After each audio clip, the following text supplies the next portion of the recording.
ये घटनाक्रम उस समय काफी हो चुकी थी। 18वें दिन का जब अनशन होता है, हमने गुरुदेव से ये प्रयास किया, मैंने कहा आप बेल लेके बाहर आ जाइए। 19वें दिन गुरुदेव को ये आशंका हो गई कि उनको पॉइजन दिया जा रहा है, उनको जेल में जहर दिया जा रहा है।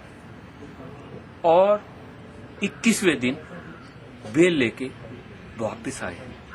उसी दिन से उनको ब्लीडिंग शुरू हो गई, बहुत ज्यादा उल्टी, दस्त और ब्लड पर रेक्टम ब्लीडिंग पाइल शुरू हो गया। अच्छा, इतना ज्यादा हो चुका था कि क्लिनिकल फर्स्ट इंस्टेंस से लग रहा था कि उनकी हालत बहुत सीरियस है। जितने लक्षण थे तब हमको लगा कि अरे ये तो पॉइजनिंग है। और जब और उसको इन्वेस्टिगेट किया तो वो आर्सेनिक पॉइजनिंग निकला। खाने में मिला रहे थे, पानी के अंदर मिला रहे थे। आर्सेनिक पॉइजनिंग ऐसा टेस्टलेट पॉइजनिंग होता है जिसका हिंदी का नाम संख्या है। आर्सेनिक पॉइजन एक हैवी मेटल है, मेटल जो कि नखूनों के अंदर, बाल के अंदर जमा हो जाता है।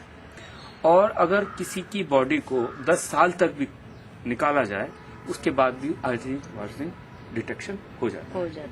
तो उस समय के नखून और बाल वो रख लिए गए।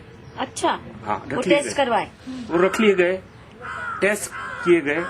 और टेस्ट भी यहाँ नहीं, फ्रांस की लेबोरेटरी में टेस्ट हुए और माना कि आर्सेनिक पॉइजनिंग उसके अंदर इतना आर्सेनिक पाया गया। जो फ्रांस के पैथोलॉजिस्ट डॉक्टर थे जिसकी रिपोर्ट हमारे पास है, जब उसने देखा कि इसके अंदर इतना पॉइजन है, उसने उनसे पूछा जो सैंपल लेने वाले थे कि क्या ये आदमी जिंदा है, वेदर ही इज लाइव और डेथ, क्योंकि वो पॉइजनिंग 10 टाइम्स था उसका, जितना एक मरने के लिए काफी मनुष्य होता है। होता है उसके 10 टाइम्स पॉइजन उसके अंदर निकला गया।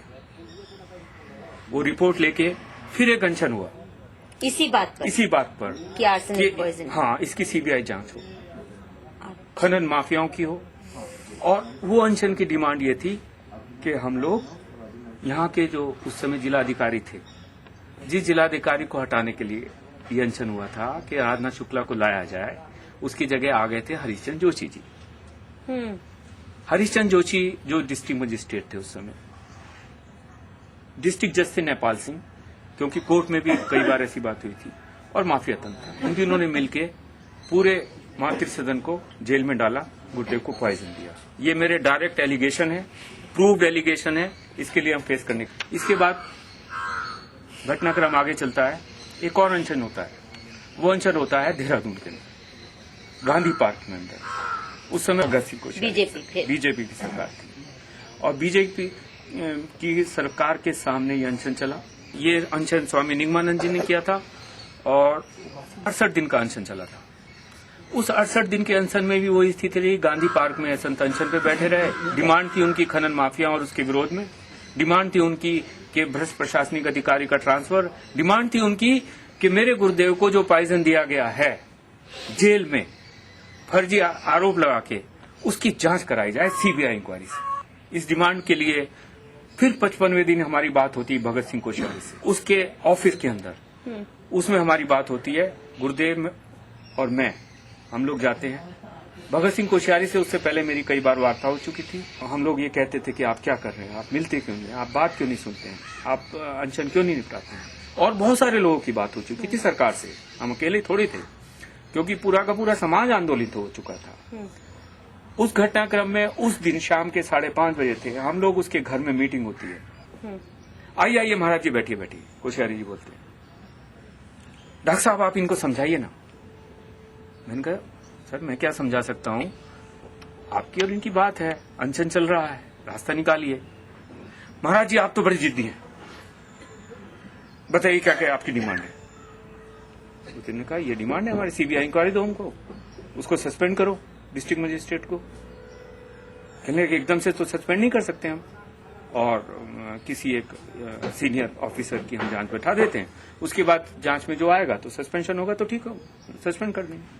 गुरुदेव ने कहा नहीं, आपकी सरकार है, आपके ऑफिसर हैं, उसी का सीनियर आईएएस ऑफिसर उसको बचाने की पूरी कोशिश करेगा, ये तो एक चला आ रहा है दस्तूर, आप सीबीआई इंक्वायरी हमको भी दीजिए।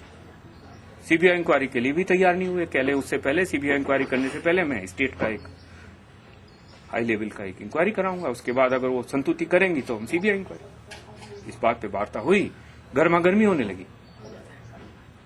भगत सिंह कोश्यारी कहते, आप भ्रष्टाचार हटाने के लिए लड़ रहे हैं, भारतवर्ष में तो बहुत सारे साधु संत हैं। अच्छा। अगर ऐसा होता तो आज भ्रष्टाचार नहीं खत्म नहीं हो गया होता।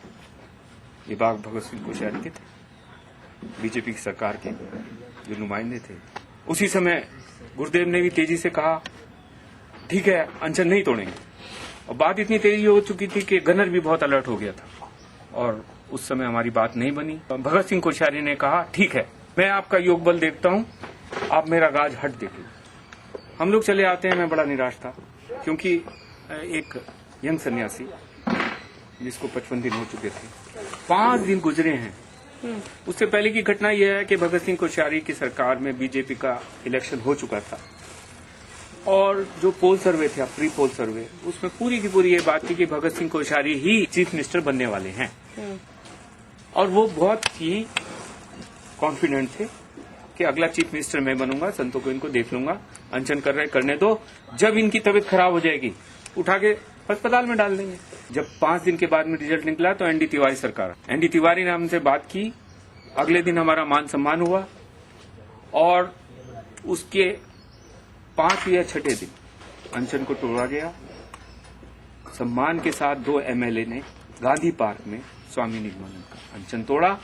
साथ में हमें आश्वासन दिया कि सीबीआई इंक्वायरी होगी। एल के अडवाणी ने उसको रुकवा दिया।